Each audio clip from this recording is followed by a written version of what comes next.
Hello, boys and girls. Welcome to another episode with Lev. We're going to be clashing together, so let's see what's up. Today is Thursday, the last day of July, July 31st. And, well, what is new? Well, we have lost another war. Let's see, of course, because we didn't attack enough.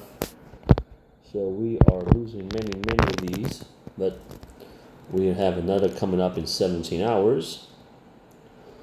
And let's check our opponent. Well, we can't tell very much because it's set on private. And we have to upgrade something in 5 hours, so we need some golden elixir. So let's do just a little farming, a little chit chat, see what's going on with you, what's going on with me. What's going on with me? Well, I just talked to Alex, and he is in Portland. How do I know? Because he sent me some pictures. He went to a chocolate store where they have a life-size mousse made of dark chocolate. That's right.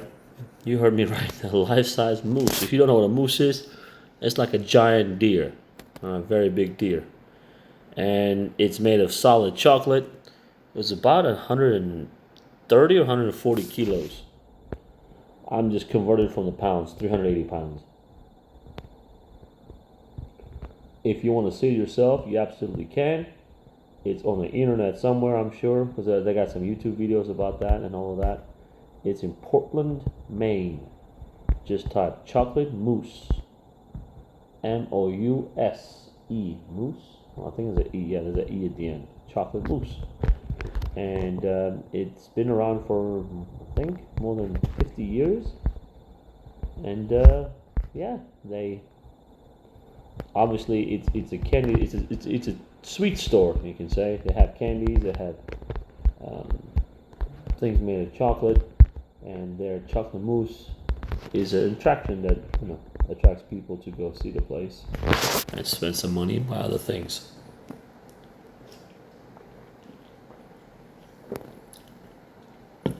So as far as I know, he's gonna be in Maine for 2 or 3 days. He's staying in B&B, bed and breakfast, and yeah, after that he's gonna catch a train to Boston. He's going to catch a train from Maine to Massachusetts, and then he's gonna meet his cousin there. Now he doesn't have any family. Well, we don't have any family in Maine. So I asked him, why the heck did you go to Maine? He goes, well, it looked pretty, and there's a national park there. And if you don't know very much about my brother, he loves nature, so he wants to go hiking. So that was the main reason why he went to Maine. He told my mom it reminds him of San Francisco, but less hills. And of course the weather would be completely different in wintertime, because Maine has snow and San Francisco doesn't. But if you don't know about San Francisco, it's a city sitting on the hills in Northern California. Actually, it's very, very hilly. I do remember walking in San Francisco. It requires a lot of physical effort to be able to, go up and down this hill. I mean, these are very, very steep hills. I remember that. I remember going to the Chinese embassy in San Francisco. It was on a hill. And you couldn't park your car there because you were worried it might roll down the hill. It's a very, very steep hill. Anyway. So yeah, he sent me some pictures. He was standing next to a chocolate mousse. I don't know. He likes exploring. He's only 21. He can do whatever he likes, I guess, if he has the opportunity to. I asked him if he wants to visit University of Maine. He kind of brushed it off, so I guess it's a no. He will do some college tours, I guess. He will go to Harvard. He might go to Boston College and see what's up. Because he does intend to apply to these universities once he gets back to North Carolina. So, see what happens. My secret hope is that he can get into UNC. Not just any UNC, UNC Chapel Hill. If he can get into UNC Chapel Hill and get a scholarship, that'd be the bomb. Because Chapel UNC, University of North Carolina, Chapel Hill is a very reputable school. They could help him set up in his career path, which I'm not sure what he wants to do really. He doesn't know what he wants to do, so he told me that he wants to do something with urban planning. Now again, urban planning is a person that I guess plans the layout of a city or municipality or county, something like that. Like an architect designs buildings, an urban planner decides where these buildings and structures go. Like the hospital needs to go here, the schools need to go there, um, so on and so forth. So I was curious if for that he needs an engineering degree, and the answer is no. You don't need to be an engineer to be an urban planner because you're not really designing the buildings. You're just deciding the best location for these places. But you do need a university degree, and there are different ways to get it. One of them is to get an actually degree in urban planning. There is such a thing. I did not know that. But there are other pathways as well. You can just get a general BS, Bachelor's of Science. You can get a master's degree in what's it called? Well, you can get a master's degree in communication. There's a lot of different ways you can actually go in this field. So, anyway, the other thing that my brother really wants to do, which I know it's kind of up his alley, is I talked to him before he actually got on the plane, is for him to try to be a park ranger. Park being like a national park ranger. And since he loves hiking, since he appreciates animals and wildlife and all of that fun stuff, he can actually work in a national park and, protect them, I guess. But then there's a little caveat for this. To be a park ranger, you don't really need a university degree. You can just literally go there from high school. And he made it very clear that, he wants to get a university degree. So, he still can be a park ranger. You just be overqualified park ranger, I guess. And I'm not really sure if park rangers make a decent enough living. But anyway, I'm sure he'll figure it out. Once he transfers to 4-year university, he'll be able to narrow down things. I have a feeling my brother is the kind of person who's going to do some major minor combo, major in this, minor in that. Who knows? He always got his own way of doing things. So no worries. He's an extremely independent person when it comes to decision making. He will ask for advice perhaps from you, from a counselor, from a parent, friend, but then he will take his own decision process pretty seriously. He weighs things out. For his age, I wish when I was his age I could do those things. For me, when I was his age, it was easy for me to get swayed one way or the other by just listen to somebody. But he's very methodical in his decision making. I might not agree what he decides with at the end, but whatever he decides with, he kind of weighs options out and then goes from there. So that's important.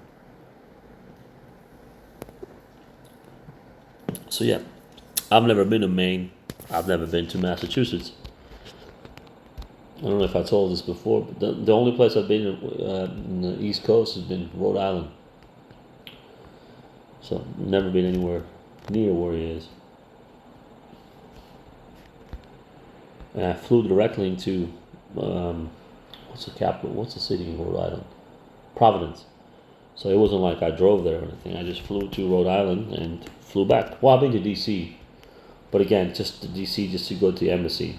I was there 5 days, but I didn't venture out anywhere else. All right, 11 million excuse me, regular elixir. 8 million gold. All right, keep going.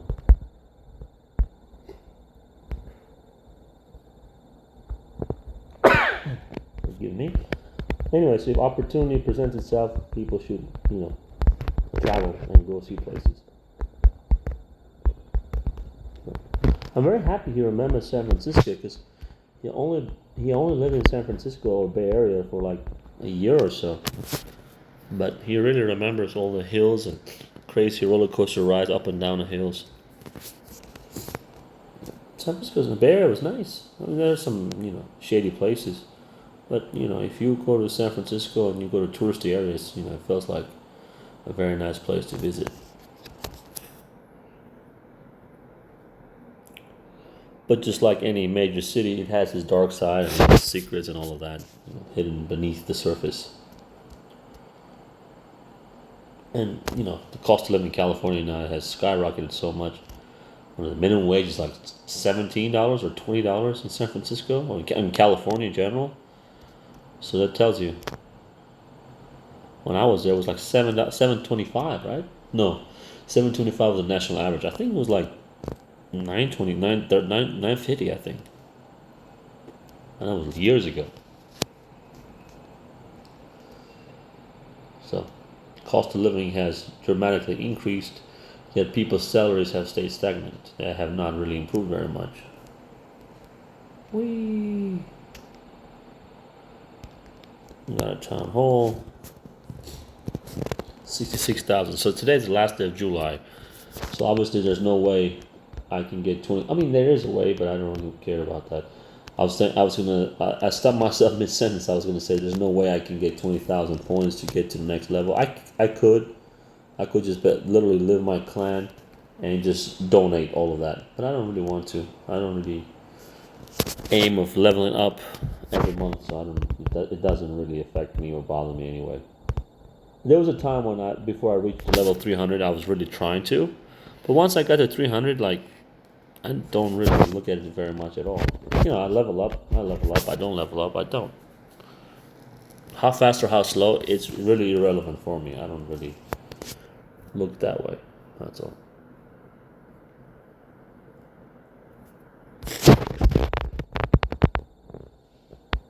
Alright, so we got almost 10 million gold. Yeah, for sure 10 million gold. We got 14 million elixir. Alright, 10 million gold. Let's get a couple more attacks because, we might get attacked and they might steal some of our resources, and we have to upgrade something in 5 hours. Alright. That was a cool snake, right? Cool graphics. Okie dokie. It's raining out here. Before I got here, I got a little chance to travel in Vietnam. I mean, the only place I actually went on a holiday was Nha Trang.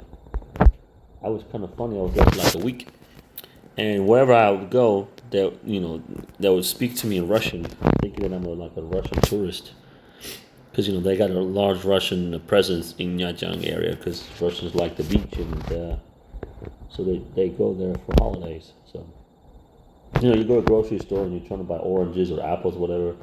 And they would assume that you speak Russian, and it was very interesting. They started speaking to you in Russian. They didn't know that I actually spoke Russian or understood Russian, so I would just pretend I don't understand what they're saying, and I respond in English. And they couldn't really answer in English. I mean, they were just being able to speak Vietnamese and Russian, not English. So it was a little surreal for me to see that English took like a backseat to Russian, but I guess in some places, tourism demands that you tend to the needs of the people who visit. So if the majority of people visit are from Russia or Eastern Europe who speak Russian, then you have to adapt and speak their language. Pretty cool.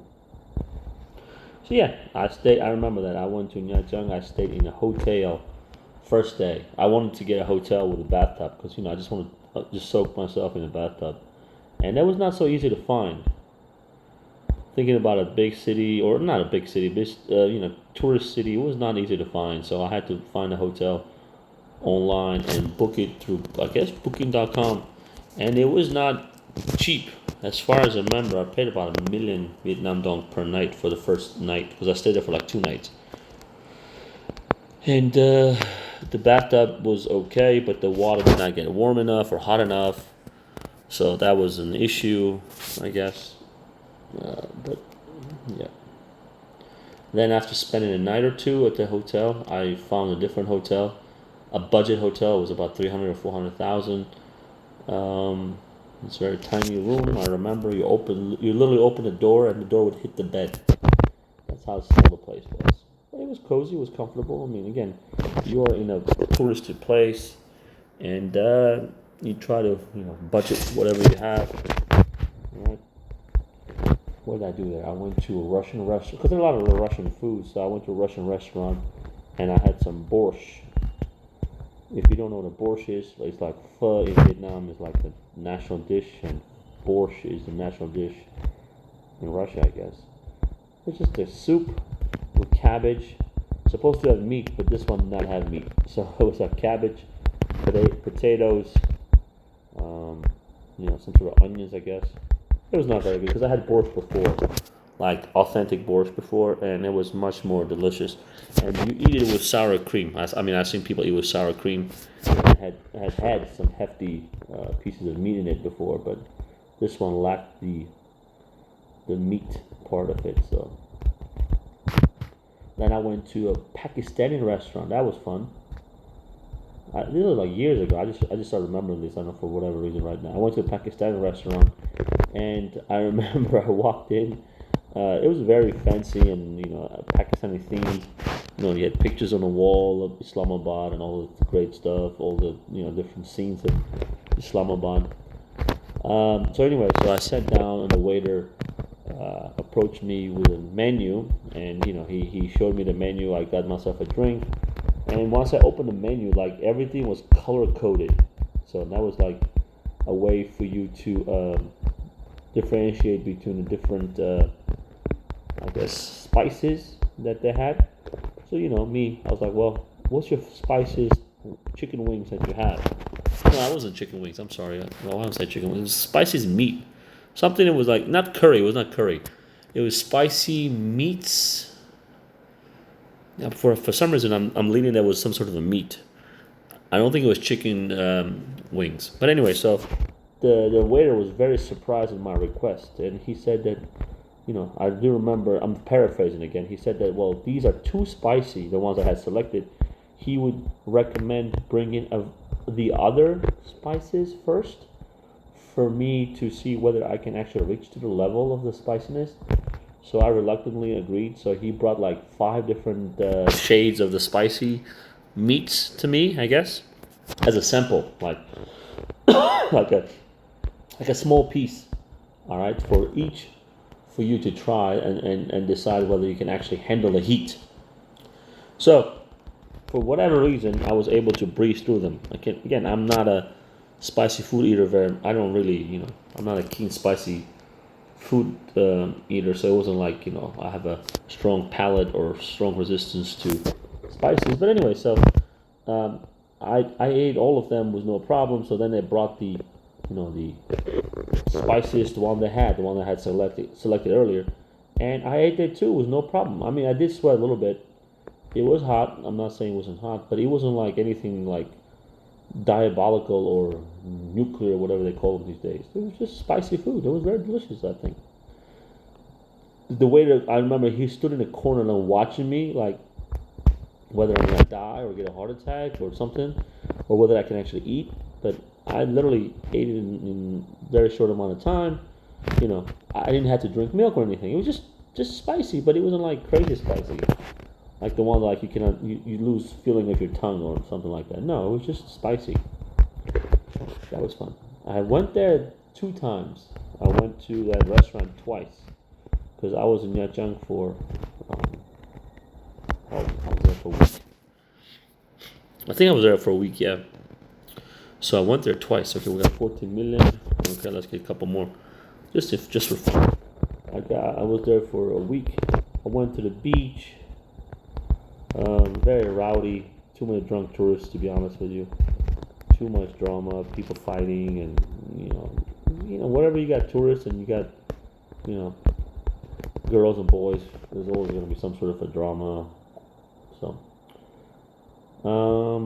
Then, while I was there, I was looking for a job because I had left my job. All right, so the reason why I went to Nyajiang wasn't for a holiday. Well, it ended up being a holiday. Just the person I was working for, the company I was working for, they had we had negotiated my contract to that point, and they had not agreed to increase my salary. So I was like, well, if you're not going to increase the salary to the desired number that I am looking for, I'm going to take myself somewhere else. And this was during the dead holiday. So they said, okay, I guess. And I said, okay, I guess, too. So we parted ways. I got my suitcase, I packed my stuff. I was like, well, it's dead now. There's no way I can get a job right now. Perhaps I can go somewhere and chill out for a little bit. I had a little money saved up. I think I had like 20 or 30 million Vietnam dollars. We was about $1,500 at that time. So I was like, well, I can just chill out for a week somewhere, and from there I can, at the same time, I can wait out the whole week of the holidays. I can look for a job. So that's what I was doing. So I was in Nha Trang. I was like, well, I can maybe go swimming or try different foods, away from. At that time, before that, I was in southern Vietnam. I was near Ho Chi Minh City. So anyway, so as I was, searching the web and looking at different job options, applying this and that, my previous employer, the person that I didn't agree with, they didn't agree with me for my salary. Like about 6 days or 5 days into my so-called self-imposed holiday, the owner's wife sent me a message saying, "Hey, listen, my husband and I have thought about your proposal of increased salary. We think that we can accommodate to whatever salary you're asking for." So basically, they agreed to pay me the amount of money that I wanted to get, and I went back to where I was working, and I worked there for another year or so, or maybe a year or so. And I actually got a higher salary than I had agreed upon because I had to work more. I was working in 3 different English centers. I was the only teacher there. So they would drive me in their car. So I would, let's say in the morning, I'd have a class in one place, and the car would wait outside. Literally. The husband would drive me from one side of the city to the other side of the city, and wait outside again, pick me up, and then drive me to the other side. So they had 3 different English centers in the same city. So one of them was in a school. Like they wasn't theirs, but they were like renting. Well, I guess the school was renting a teacher, so they were supplying me to the school. So anyway, throughout the day, on a regular day, I would change my location 3 times from various places. And because of my increased workload, I was getting a higher salary. That's about it. That's all I remember. So that was my short-lived, self-imposed holiday. Hadn't they contacted me, I would have probably gone somewhere else.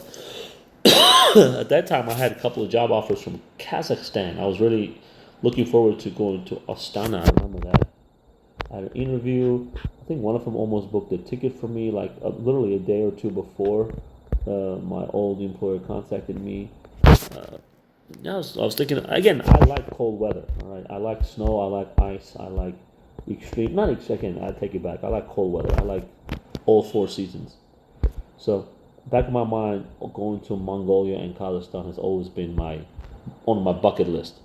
Again, the Mongolia thing is because Ulaanbaatar is the capital of Mongolia and has the cold. It's the coldest capital city in the world. When it comes to how many days in a year, it's below 0. Okay.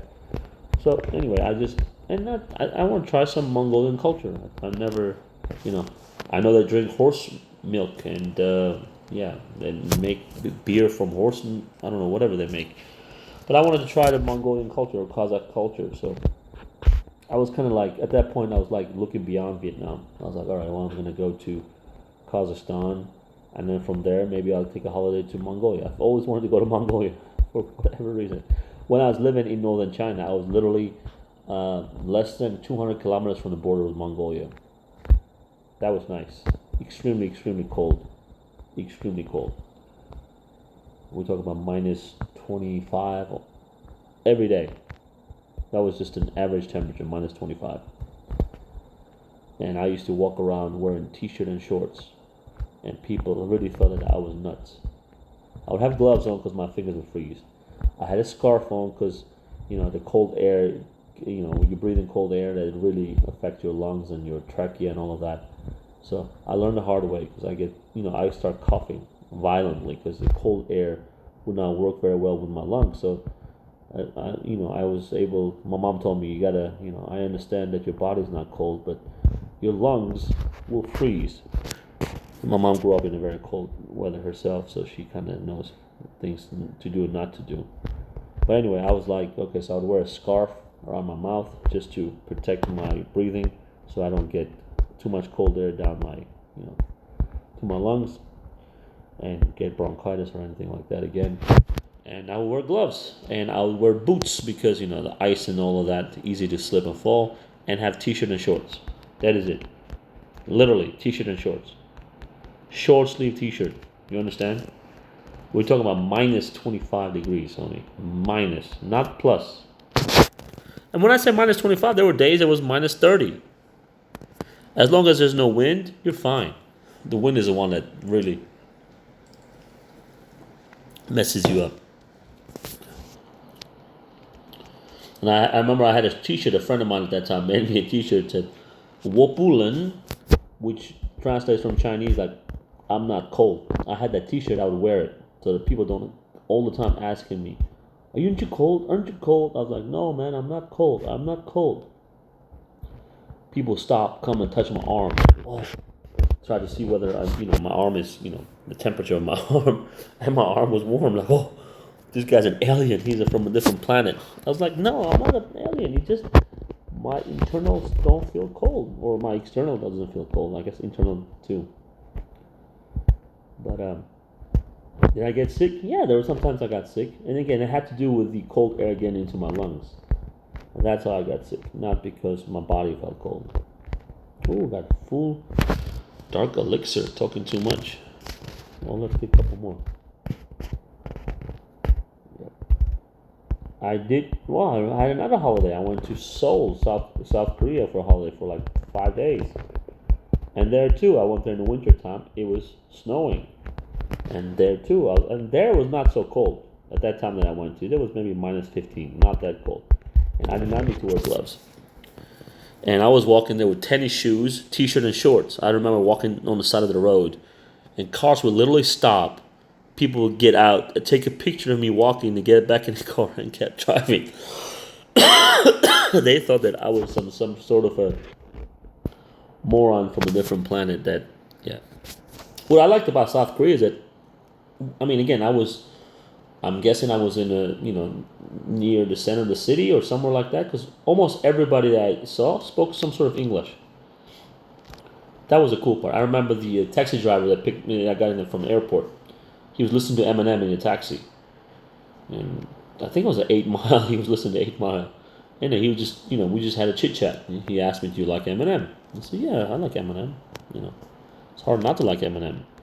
It was cool. It was like, just plain normal English conversation with a taxi driver, not with a broken English. He spoke pretty well, I'd say. Yeah, I remember the hotel I got. Ooh, that was fun. I forgot to tell you that part.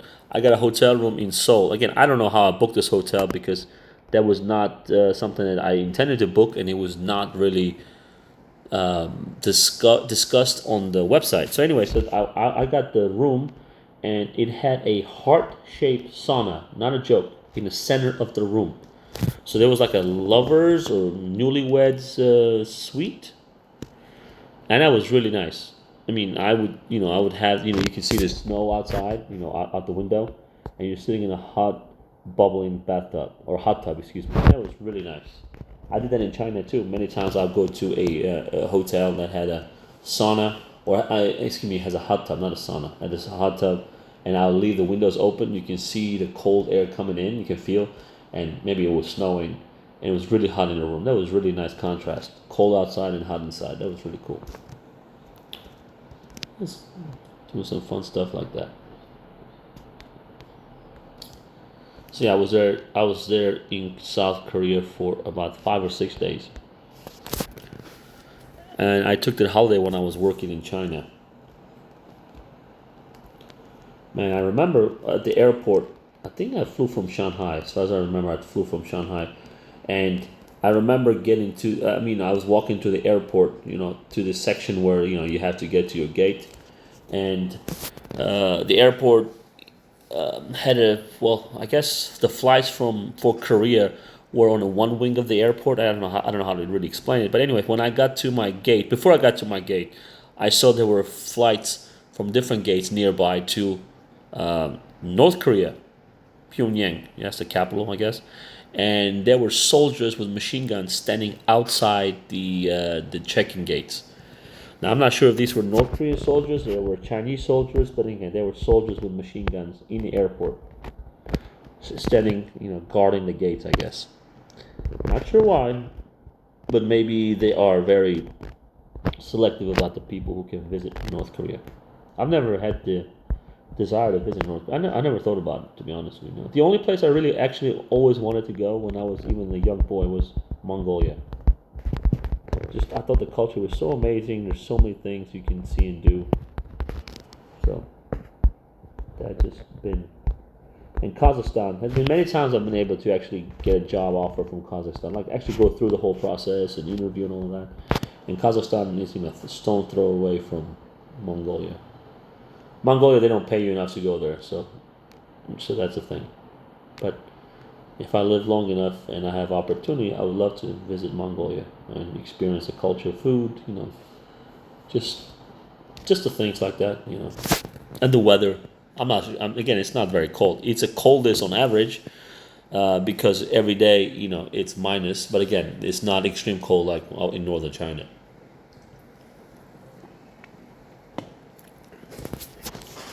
Got 22 million, homie. All right. See how much gold we got in 30 minutes? We got so much. Almost max out everything.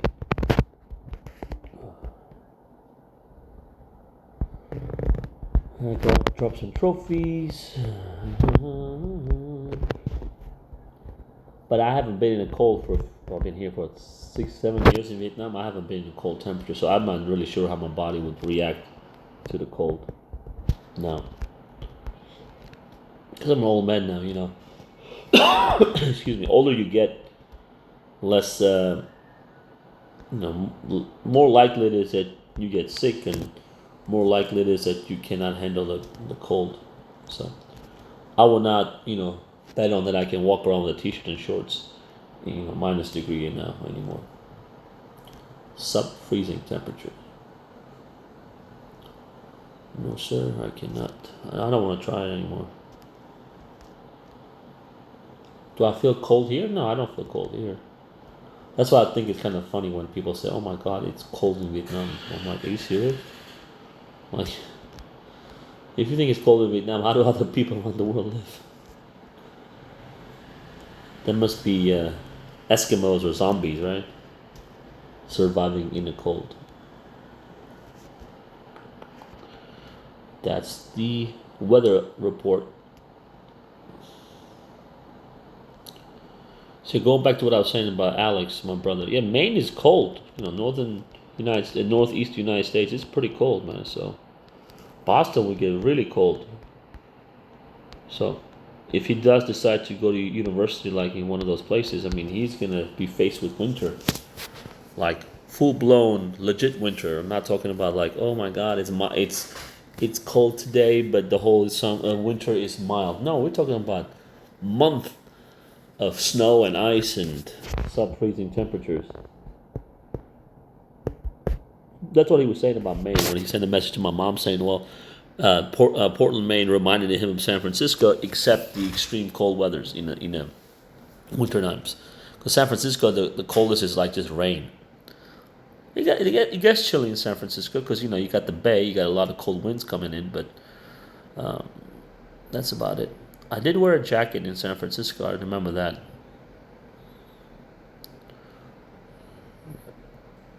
Spent a lot of time in the bay, especially at nighttime. A lot of time going here and there with a friend or not a friend. Remember that.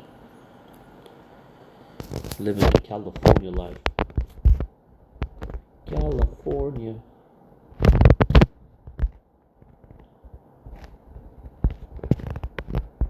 Just when I was young and I had desires and ambitions to do this and that, go to places. Now I'm just old, preparing to die, I guess.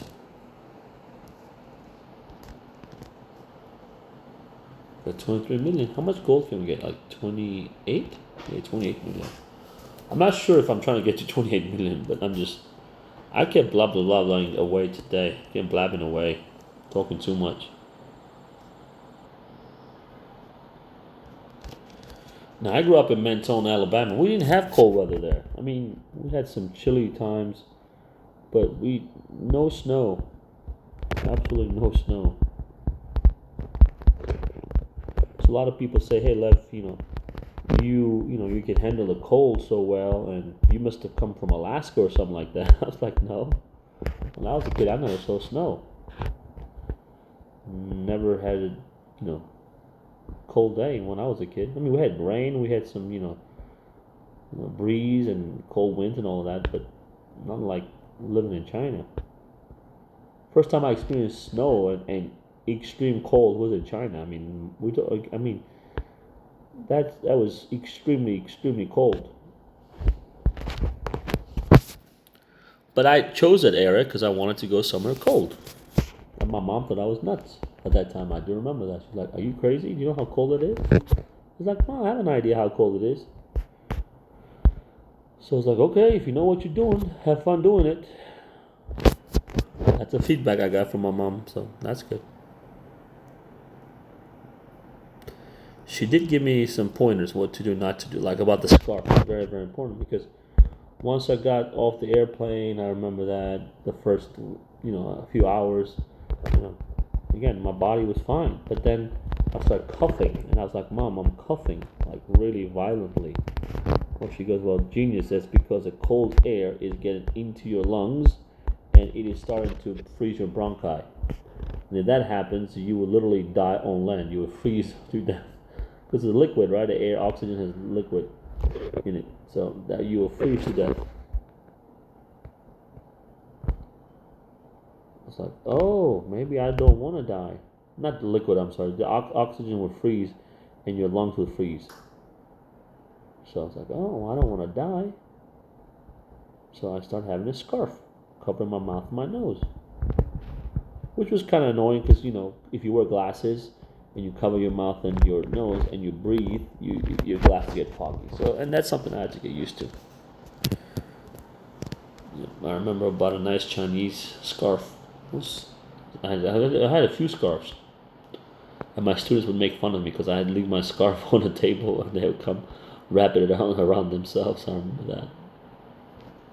Man, I had some good times. But all the places I've been, people have been very sweet, hospitable, and welcoming, and very curious about who I was as a person, not just my culture. Because I'm sure many of them understood that this person is very different from just like a typical American culture, and many people maybe didn't, but it's okay too. People have their already um, notions of what a person is supposed to be like if they're from a different country. Anywho, oh, it's gonna rain. Oh my God, it's so cloudy out here. It's gonna storm. Not rain, it's gonna storm. Oh my God. It looks gloomy.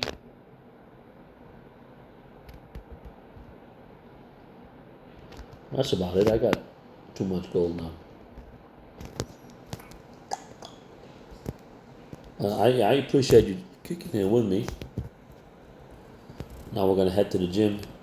But the question is, it's gonna storm. Can I actually make it to the gym before I get completely wet? Well, again, I cannot find this recording button because it's kind of like hidden with the resources. Oh, there you go. Okay. I have to pull. So you have to not tap, but you have to like swipe to the left. Well, I appreciate you guys joining me on this day of chit chat. Well, I mean, chit chat is not just me just ranting on about my life, I guess. send me a message, send me a comment if you like playing this game as much as I do. Maybe we can play together. Until then, roll tide.